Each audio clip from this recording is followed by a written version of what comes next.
Hello everyone, your pal 6Speed here, and today we are doing the dreaded transmission service on a 2002 Buick Rendezvous. This belongs to my in-laws. It thinks it has a shift kit in it, and it likes to punch hard into second and fourth, so yeah. This has got the dreaded General Motors 4T65E automatic transmission, and they are not known for their stellar reliability. So, step one here, we're going to replace the fluid. If it doesn't improve, then we're going to have to go on to the shift solenoids. So, that's another video for another day. Anyway, so stuff you're going to need. You need 2 gallons of Valvoline Max Life automatic transmission fluid. Well, you don't need specifically Valvoline, but I read a lot that Valvoline's the best stuff for these transmissions. We're going to put in a bottle of Lucas Transmissions Fix. It's not like it's slipping, but it's punching pretty hard between gears, so we'll do that. It's supposed to help. Now, I've already laid out the gasket to make it nice and flat, but you will also need a new transmission filter. This is a Wix filter. I got it on rockauto.com. And make sure it's down in here somewhere. There it is. Comes with a new gasket for the spout. So, you're probably going to need a very sizable drain pan, maybe even 2. This is a very messy job. Lots of shop towels would be a good thing. 10mm wrench, or with an extension, with a socket would be good. And a pair of gloves for sure. Alright, so let's get rolling. Alright, so first step, we need to drain the fluid. And the astute viewer may notice the absence of a drain plug. Well, that's because we have to drop the entire damn pan. So basically, we're going to start by removing all of the transmission pan bolts. Every single one of them. Except for the 4 corners. Do not remove the 4 corners. Oh no, that's not good. There we are.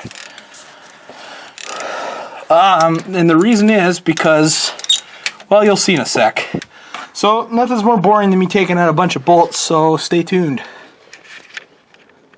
Alright, so we got all but the 4 corners out, and it's already started to drip, so yeah. This is going to be fun. So, now the trick is, so you can see this thing's kind of pointy at one end. We're going to take the pointy end bolts and loosen them by a couple turns.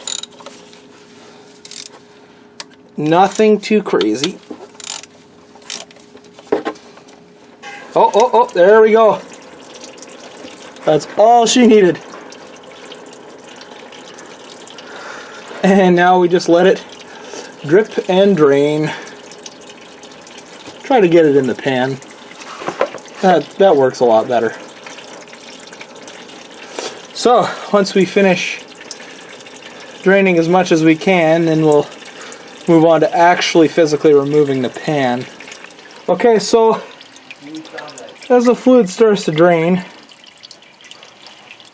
we're going to remove the front bolts and then continue to let it drain. As we loosen the front bolts, it drains more and more and more, so just do it progressively. And then start loosening the back bolts out till you get a bit of a trickle like this. And then we're going to attempt to take this off without spilling the whole thing.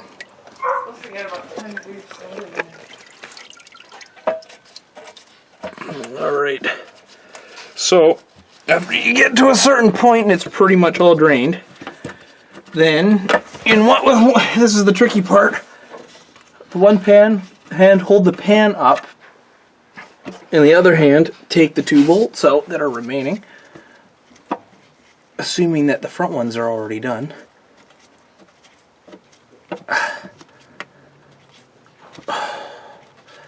Come on. A little bit more. A little bit more. There we are. Oops. And I'll try not to spill it everywhere, but gently lower the pan and spill out the rest of the fluid. Now don't take your drain pan away because it's going to drip from here. Okay, so right here we have our filter. Now on GM vehicles, this just pulls right down It should. You might need to wiggle a little. You're gonna make a liar out of me, aren't you? This vehicle hates me for whatever reason.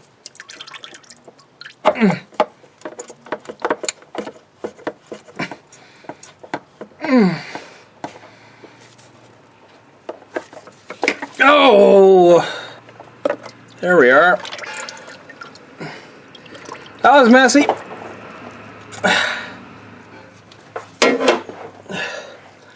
This would be good if you had some kind of cardboard or carpet underneath you for this job. It's not a clean one. So now we just have to get this guy out of here.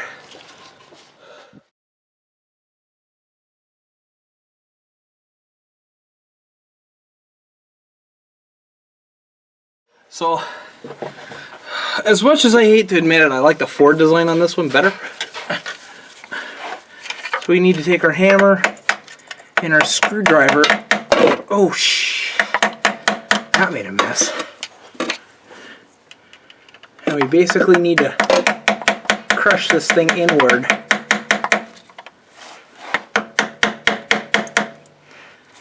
And then we can try and just pry it out. Of course, that would never be that easy, would it? Everything that I was doing Friday, it'll be done on Monday, so I think There we are. after that. There's that little bugger of a seal. Okay, so now we gotta install our new one.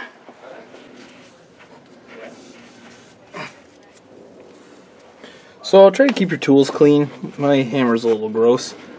Especially because the automatic transmission, inside here, cleanliness is next to godliness. Okay, give me more than 30 bucks, so I'm good. Alright, so we take a socket of equal size and just drive her home. Perfect, because I literally had just, like, my car has 0 kilometers on it, and I literally just made a whole work the other day. And, I have to talk to him yet still. I'm pretty sure I'll be able to charge 35 an hour for the road work. For all the ground work, I can do probably 30. So even if all my hours only like $10 an hour, Here we go. Once it's driven flush, and then plus GST 5%. we're good to go. Alright. So, now that's over with, what we need to do is kind of wipe up our gasket mating surface. If somebody that knows what they're doing has done this last, which it looks like the case, there should be no silicone or anything. That thing's leaking all over the place there. So it looks like we'll have to do very little cleanup here. Just got to make sure that the surface is relatively clean. Dipstick is way on back in there. Job, I can still put Phil on the next job that's coming up too. So it's fine. Okay, But I just so do it myself. I'm just gonna try and wipe everything so that we don't have that ended up. Alright, so here's our ugly pan. Now this gasket is supposedly reusable, but since this thing's got 250,000 kilometers on it, I don't really want to reuse it. So I got a new gasket with this. Just gonna dry it off so I can lay it down somewhere without making a mess.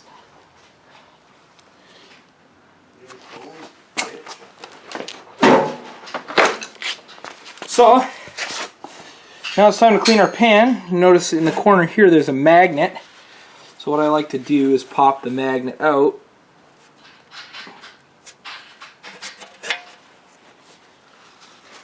Clean it off. We just see this metal filings and stuff on. We don't see any heavy shavings, just a little bit of goo. So that's a good sign. That means that the internals of the transmission are healthy for the most part. So just remember where the magnet goes, because to put it back in the same spot is absolutely crucial. And to put it back, period, is crucial, as you don't want steel filings running through your transmission. That would be bad. Okay. Yeah, have lots of shop towels. This is a very messy job. Okay, so now we need to take a little bit of brake and parts cleaner. I'll also known to the community of gearheads like I am as brake clean. Just blast it. Feel like Elmer Fudd and blast it.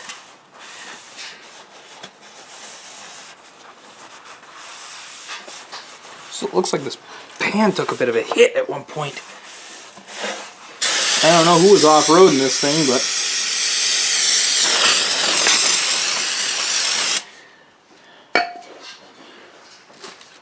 move my phone out of the way.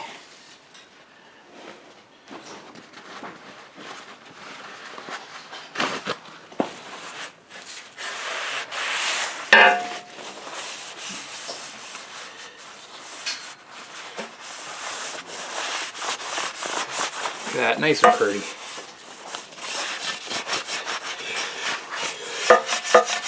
Nice and pretty. Brake clean makes all the difference. That it does. And put our magnet back. You give the magnet a little blast. Some brake clean again. Get it all nice and clean. Now you want to make sure there's no brake clean left inside the pan. If you have to move the magnet about to get that accomplished, do so. You don't want our new fluid contaminated with solvent. It'd be very bad. So that's back there like that. Just going to give the backside a bit of a cleaning. You know, you don't have to do this, but man, come on, pride in your work. That's something that a lot of people lack these days. And plus, if somebody goes underneath and tries to sell them on the service, although it's nice and clean, and just stay away from it. In my opinion, never trust the upsell.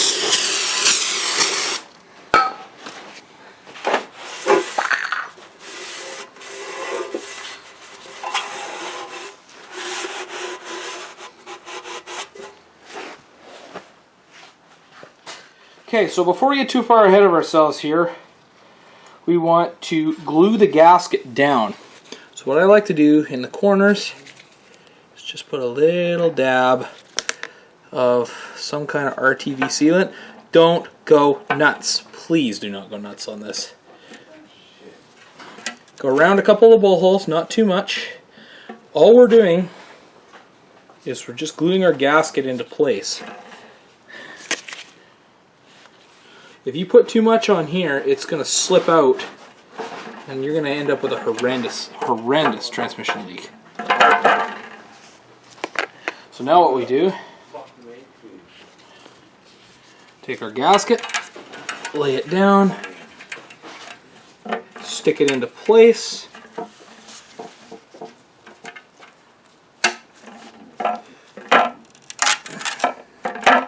There we are. That's it, that's all. So now we can go put our filter back in and put our pan back up. Alright, so next step, we're going to put our filter back in. So it's kind of intuitive to the way this thing goes. Only goes in one way. Can only fit one way. So we're going to take our filter and we're just going to push it in, push it about up as high as it'll go. And that's it, that's all she wrote. So, before you put your pan back up,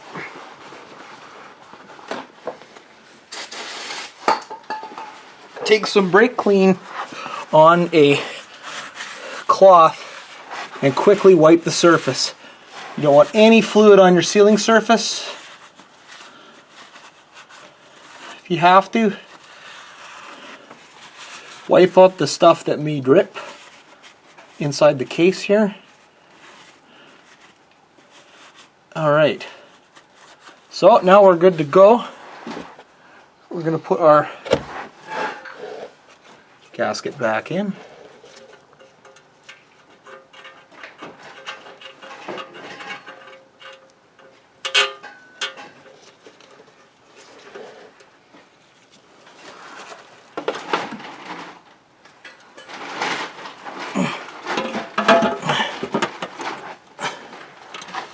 So I find the best thing to do is try not to move this around while you bolt it back in.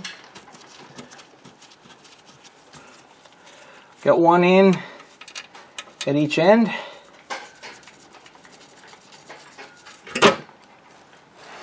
And then just start installing the bolts.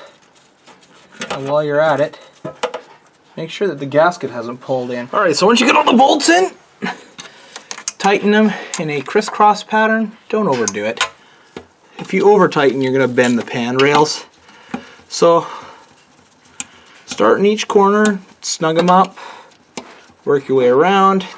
This is a rubber gasket, a neoprene rubber, so it's going to have a little bit of crush to it. But if you overdo it, you're going to bend the pan rails and cause a leak, so don't overdo it, please. Also, you're threading right into aluminum, so you could easily wreck it. But anyway, I'll come back to when all these are done up. I tried to use a speed ratchet, but unfortunately it's just not high enough up off the ground and the speed ratchet hits the bottom. So yeah. Alright, so now that all our bolts are done up. Well, you can see these days, so maybe I get them a cool one of those. Alright, so far I've poured about 6 quarts out of the pan, and I still have more. So we'll start by adding roughly a gallon. And we'll go from there.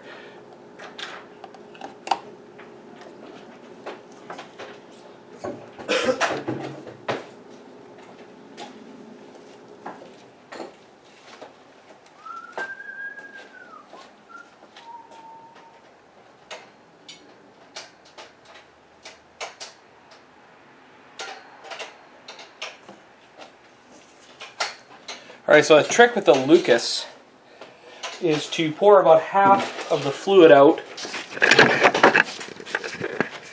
Now what we're going to do is we're going to take our Lucas and we're going to mix it in with this fluid because it's so thick. Alright. You can see it's just like honey, this stuff. So I actually might have to warm this up with some hot water.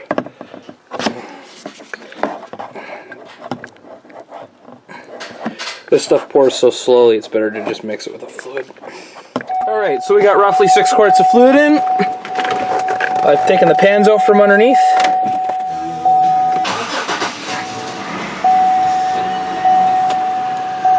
Turn off the Christmas music. Well, that's a plus. I run it through the gears a few times.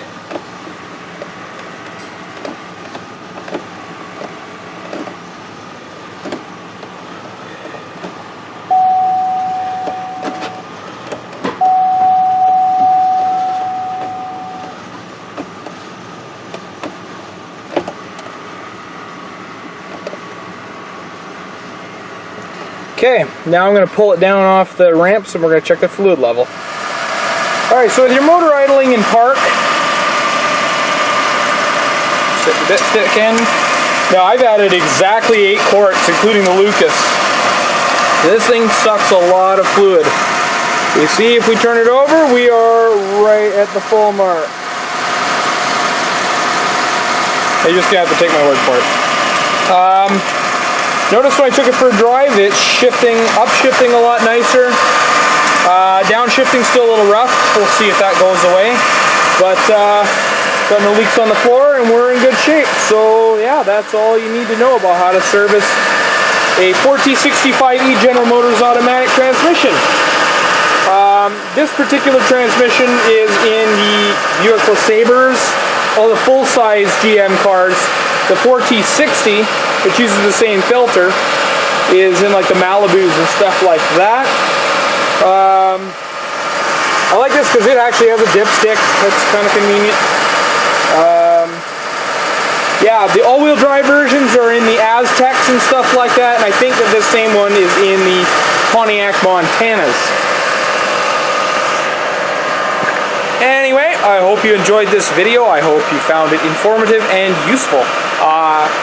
Follow me on Facebook at facebook.com/6speeddakota, Twitter at 6speeddakota, Instagram at 6Speed Dakota. And yeah, subscribe to me here on YouTube, please, please, please. Anyway, I'm gonna head home because I'm tired and it's been a long day. Hopefully my in-laws are happy with this. And hi, if you're watching. Take it easy, everyone.